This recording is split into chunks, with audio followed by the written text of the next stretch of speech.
Hi, this is Hillary, and today I'm going to be talking about an article called Weaving Technology into Education, and some of the key points that it made that I thought were very interesting in relation to how teachers use technology in the classroom.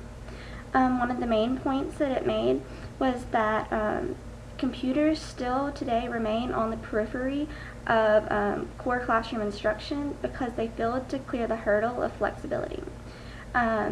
Computers are what you call a program technology, which means that they often work independent of the teacher, and so teachers often find it hard to use computers in the classroom because they don't know how to work with it instead of letting it work for them.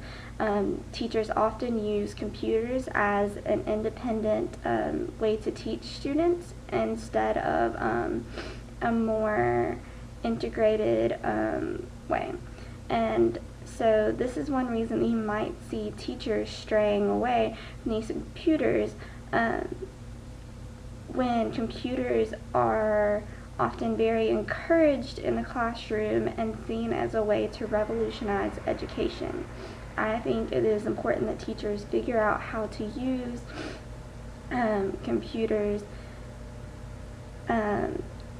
in another way that's not just independent, and learn how to work with it, because I think then it really will have the power to revolutionize education. Another key point made was that in talking about that and it being independent by itself is that technology can't replace teachers. She said, "I couldn't ever imagine the devices ever taking my place as just a discussion leader, a classroom manager, a personal coach, a motivator, or a lecturer." And that she thought we needed to respect the incredible insights, intuition, and knowledge that good teachers bring to the learning process already, and which no technologies can replace. Rather than looking at how technologies can replace teachers, maybe we should be looking at how it can help the teacher be better. And I definitely agree with this thought that teachers are irreplaceable, and that there's a lot that goes on at school just even just kind of outside of learning itself. You do have to motivate students. You have to learn how to manage a classroom, and that's all something that to me a computer can't do. I know that at one point she brought up the point that computer interactions should not come at the expense of student-to-student interaction or teacher-student interaction. And I think that that's true because you really learn a lot of social skills within the classroom, especially in elementary school when you're first, beginning the process of growing up.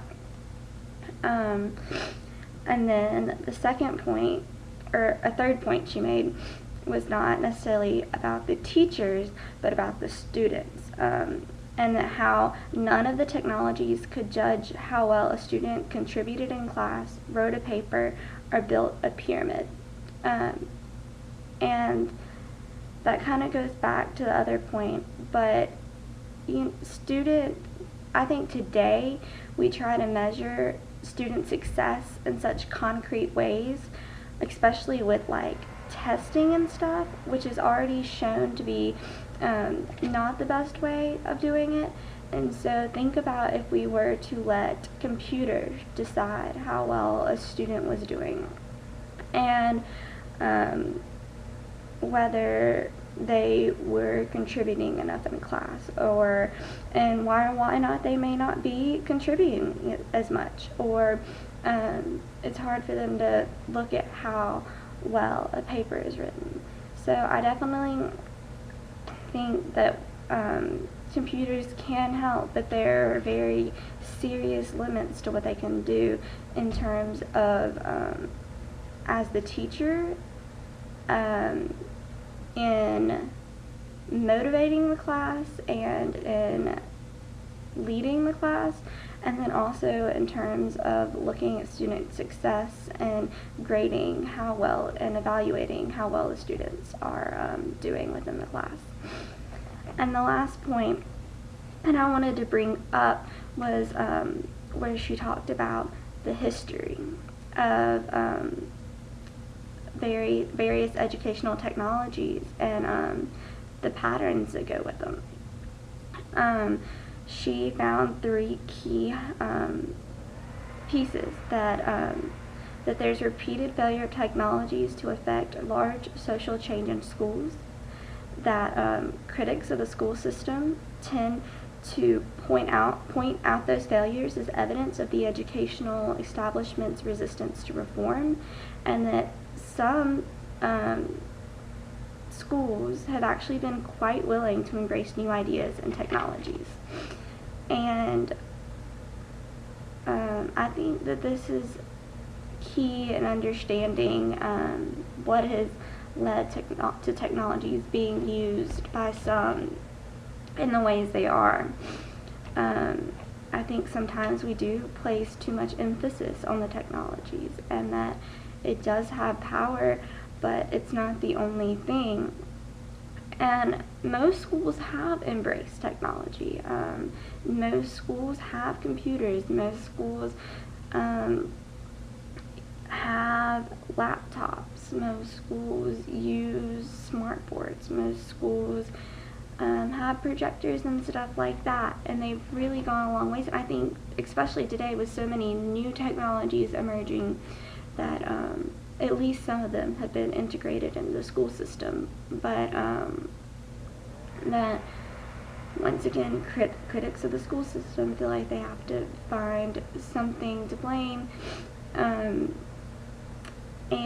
so they often say that it's the resistance to reform. And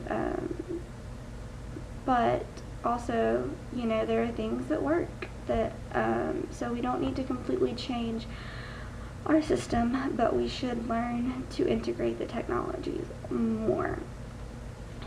In terms of these key points, I have 2 questions that I kind of thought of as I was reading. And one related to my last point was, why do critics feel the need to point out the failures of technology to affect large-scale change as evidence of the school's resistance to reform, especially when we have seen schools be quite willing to embrace new ideas and technologies. And then the second question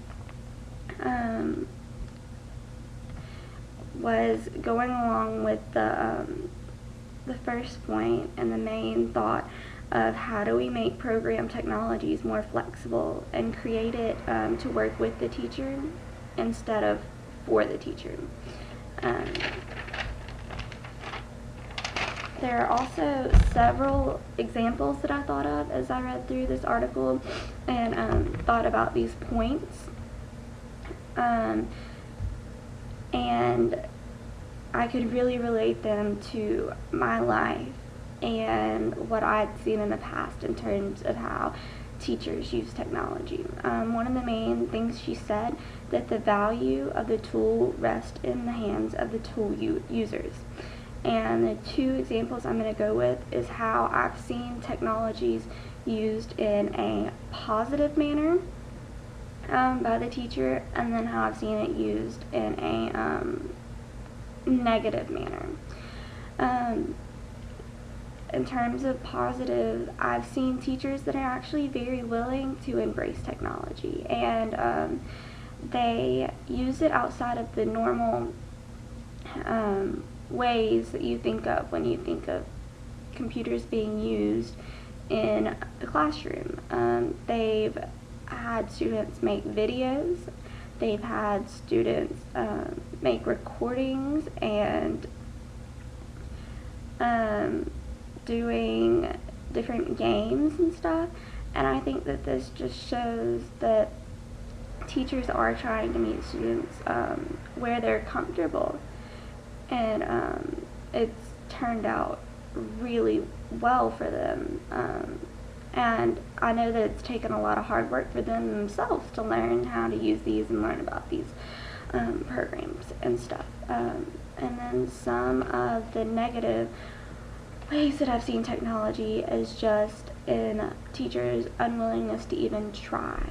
I know at one point it said that it took a survey to see how often teachers were using web technology within the classroom, and that majority of teachers weren't, and that most just used it as a every other Friday kind of thing.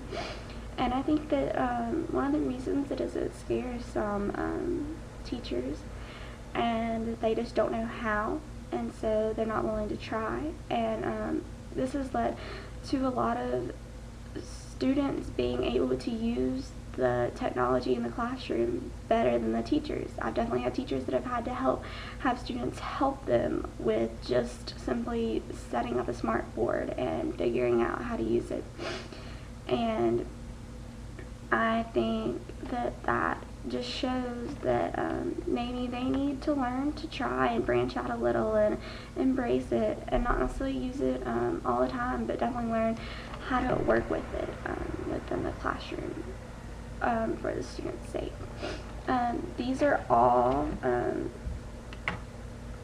very important things that I thought about when reading this article, and I found this article to be very made me think a lot about technology and the way it's seen within the classroom, and how it's used or not used, and why or why not that may be. So that is my vlog. Thanks for listening.